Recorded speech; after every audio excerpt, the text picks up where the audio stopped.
Hi, boys and girls. Today I'm going to be reading a story to you. It's called Trombone Shorty, and it's written by Trombone Shorty Andrews, illustrated by Caldecott Honor winner Ryan Collier. And on the cover of this story, you can see there are 2 awards that this book has received. This one we talked about before, Make Way for Ducklings. That author received the Caldecott Honor Award, and that is for the illustrations. So the illustrations are very special in this book. And also, this story has received the Coretta Scott King Award. And this award is given to African American authors who have written stories that celebrate African American heritage. So the life of an African American. And the story is also an autobiography. Now, I know Miss Borger said she's going to be working on stories that are nonfiction with you. And nonfiction, what helps me remember what nonfiction means is I think of nonfiction as being not fake. So it's real. So this is a real story about a boy, and it was written by Trombone Shorty Andrews. An autobiography means that the author has written a book about themselves. So we're going to read Trombone Shorty today, and I hope you enjoy it. Trombone Shorty. Where are you at? Where are you at? We have our own way of living down here in New Orleans, and our own way of talking too. And that's what we like to say when we want to tell a friend hello. So where are you at? Lots of kids have nicknames, but I want to tell you the story of how I got mine. Just like when you listen to your favorite song, let's start at the beginning, because this story is about music. And I can tell already why I got an award for the illustrations. But before you can understand how much music means to me, you have to know how important it is to my hometown, my greatest inspiration.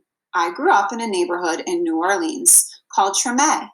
Any time of day or night, you could hear music floating in the air.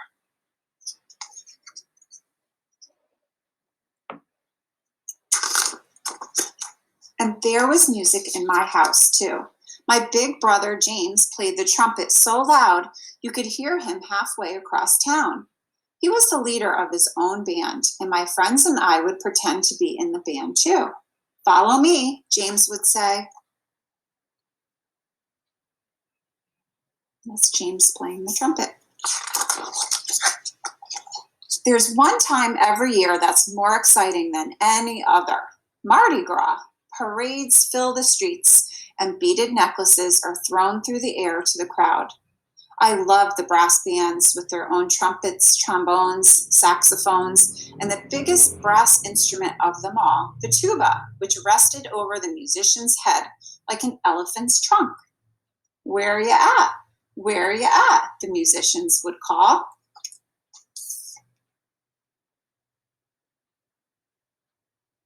You can see them with all their instruments. All day long, I could see brass bands parade by my house while my neighbors danced along. I loved these parades during Mardi Gras because they made everyone forget about their troubles for a little while. People didn't have a lot of money in Treme, but we always had a lot of music. You can see all the people enjoying the music and the parade. Lots of people. I listened to all these sounds and mixed them together, just like how we make our food. We take one big pot and throw in sausage, crab, shrimp, chicken, vegetables, rice, whatever's in the kitchen, and stir it all together and let it cook. When it's done, it's the most delicious taste you've ever tried. We call it gumbo, and that's what I wanted my music to sound like. Different styles combined to create my own musical gumbo. And there's the tuba he was talking about. big instrument that goes over like an elephant's trunk.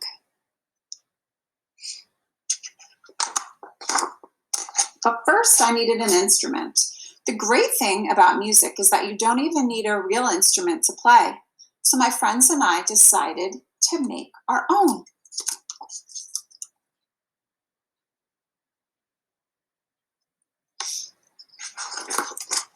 We might have sounded different from all the real brass bands, but we felt like the greatest musicians of Treme. We were making music, and that's all that mattered. Then one day, I found a broken trombone that looked too beaten up to make music anymore. It didn't sound perfect, but finally, with a real instrument in my hand, I was ready to play. There he is with his trombone.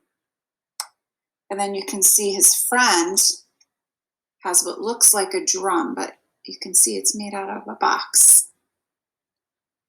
So they're making music with what they have.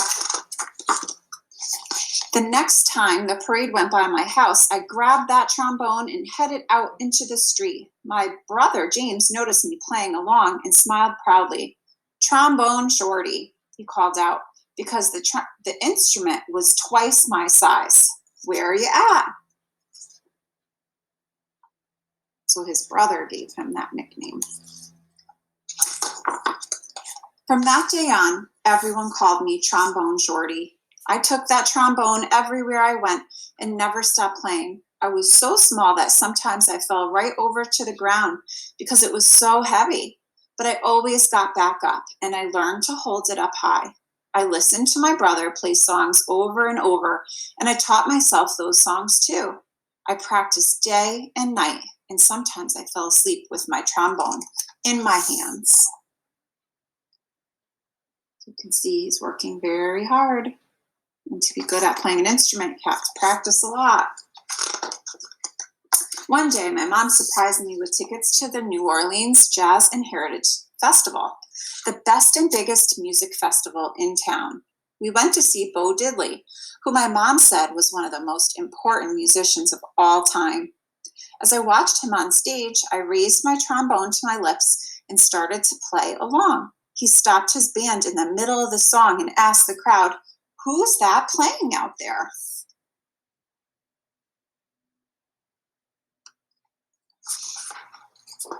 Everyone started pointing, but Bo Diddley couldn't see me because I was the smallest one in the place. So my mom held me up in the air and said, "That's my son, Trombone Shorty." "Well, Trombone Shorty, come on up here," Bo Diddley said. Look at all those people. So this must be very special. The crowd passed me overhead until I was standing on the stage next to Bo Diddley himself. I walked right up to the microphone and held my trombone up high in the air, ready to blow. "What do you want to play?" Bo Diddley asked. "Follow me," he said.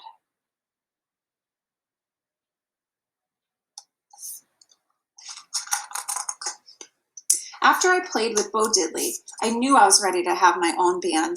I got my friends together and we called ourselves the 5 o'clock band because that's what time we went out to play each day after finishing our homework.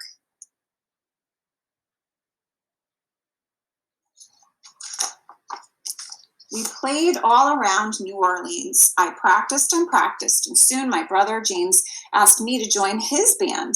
When people wondered who the kid in his band was, he'd proudly say, "That's my little brother, Trombone Shorty. Where you at?"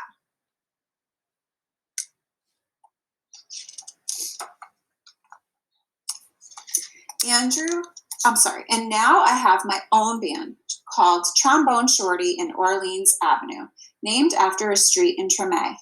I've played all around the world, but I always come back to New Orleans. And when I'm home, I make sure to keep my eyes on the younger musicians in town and help them out, just like my brother did for me.